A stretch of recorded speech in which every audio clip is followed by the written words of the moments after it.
રાજકોટ શહેરમાં તબીબી ડિગ્રી મેળવી ચૂકેલા દંપતી 5 લાખ રૂપિયામાં 1 કિલો સોનું લેવા જતા છેતરાયા હોવાનું સામે આવ્યું છે.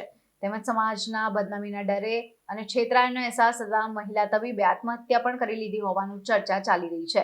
સસ્તા સોનાના દાગીનાની લાલચમાં તબીબ દંપતીએ 5 લાખ ગુમાવ્યા બાદ મહિલા તબીબે આત્મહત્યા કરી હતી. આ ગંભીર અને ચોંકાવનારી ઘટના બાદ ગાંધીગ્રામ પોલીસમાં તબીબ દંપતી સાથે છેતરપિંડી કરનાર મહિલા અને એની ટોળકી સામે ફરિયાદ નોંધાતા આ ગેંગના 4 સભ્યોને પોલીસે ઝડપી પાડ્યા હતા, જેમની પાસેથી રૂપિયા આશરે 3 લાખનો મુદ્દામાલ કબજે કરી ફરાર મહિલા આરોપીની શોધખોળ હાથ ધરી છે. ત્યારે સમગ્ર મામલે તબીબ દંપતી સાથે છેતરપિંડી કરનારા વાંદરી ગેંગના 7 સભ્યો પૈકી 4 જેટલા સભ્યોને રાજકોટ પોલીસે ઝડપી પાડ્યા છે. ઝડપાઈ છે. શું છે સમગ્ર વિગત? જે ગાંધીગ્રામ પોલીસ સ્ટેશન ખાતે એલસીબી ઝોન 2 ના ટીમ દ્વારા વાંદરી ગેંગ ઝડપાઈ છે. જે લોકોને માટીકામ અથવા ખોદકામ કરતા સોનું તથા જૂના ચાંદી સોનાના સિક્કા મળી આવે તેમ કરી અને લોકોને છેતરપિંડી કરી અને લાલચ આપી અને પૈસા લઈ જઈ અને ડુપ્લિકેટ સોનું અથવા ચાંદી પકડાવી દેતા હતા. એ બાબતે ગાંધીગ્રામ પોલીસ સ્ટેશન ગુનો ભારતીય ન્યાય સંહિતા કલમ 318/61(2) મુજબ દાખલ થયેલ એ કામે ફરિયાદી ધવલભાઈ પ્રવીણભાઈ મોલિયા નાવ રોણકી રોડ ખાતે ક્લિનિક ધરાવે છે. તે ક્લિનિક ખાતે આ કામના આરોપી ખોટું નામ ધારણ કરી અને પેશન્ટ તરીકે આવેલ, ત્યારબાદ તેમના ક્લિનિકના ઉપર મોબાઈલ નંબર જોઈને ફરિયાદીને જાણ કરેલ કે અમે ખોદકામ કરતા તે વખતે જૂના સોના ચાંદીના દાગીના સિક્કાઓ મળી આવેલ છે.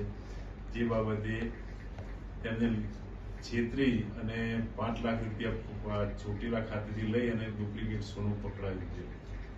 આરોપીઓના નામ શું છે, એમનો ગુનાહિત ઇતિહાસ શું છે અને મોડસ ઓપરેન્ડી શું છે? આરોપી નંબર 1 ઈશ્વરભાઈ ઉર્ફે પરિયો વીરાભાઈ વાઘેલા, રહેવાનો એનો સરખેજ અમદાવાદ. નંબર 2 અર્જુન પન્નાભાઈ સોલંકી માલિયાસણ.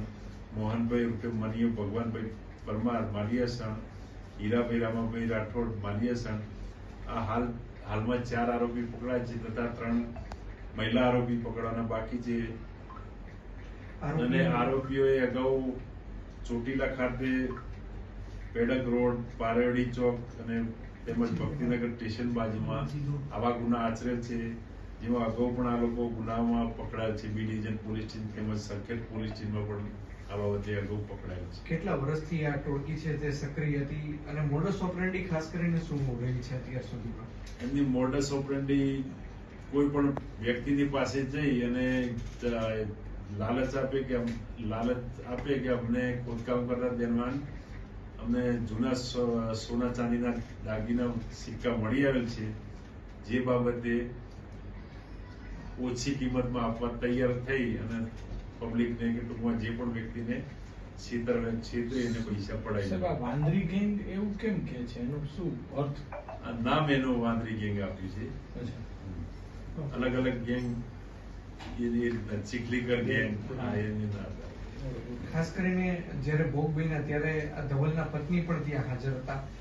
એમને કે દિવસે અરજી કરી હતી, શું છે એમાં વિગત? એમને 19 તારીખે અરજી કરેલી. બંને ચોટીલા ગયેલા. ત્યાર પછી પોતે છેતરાય એવો આભાસ થતા ગાંધીગ્રામ પોલીસ સ્ટેશન ખાતે અરજી કરેલ અને તપાસ ચાલુ હતી. દરમિયાન આ કામના આરોપીઓની ઝડપી અને ફરિયાદ દાખલ કરીને આગળની કાર્યવાહી. ખાસ કરીને જે મહિલા તબીબે આપઘાત કર્યો છે તેની પાછળ આ પોતે છેતરાયો હોવાનો અહેસાસ, પસ્તાવો, એવું કઈ કારણ છે કે? એ પણ માની શકાય કે પોતે છેતરાયા છે અને સમાજમાં આબરૂ જવાની બીકના કારણે પણ આ પણ પગલું ભર્યું હોઈ શકે. અત્યાર સુધીમાં બીજું કોના નિવેદન લેવામાં આવ્યા છે મહિલા તબીબના આપઘાતમાં? એ બાલાજી હોસ્પિટલના તેમજ અન્ય એમના જે સગાવાલા સંબંધીઓના નિવેદન નોંધવામાં આવ્યું છે.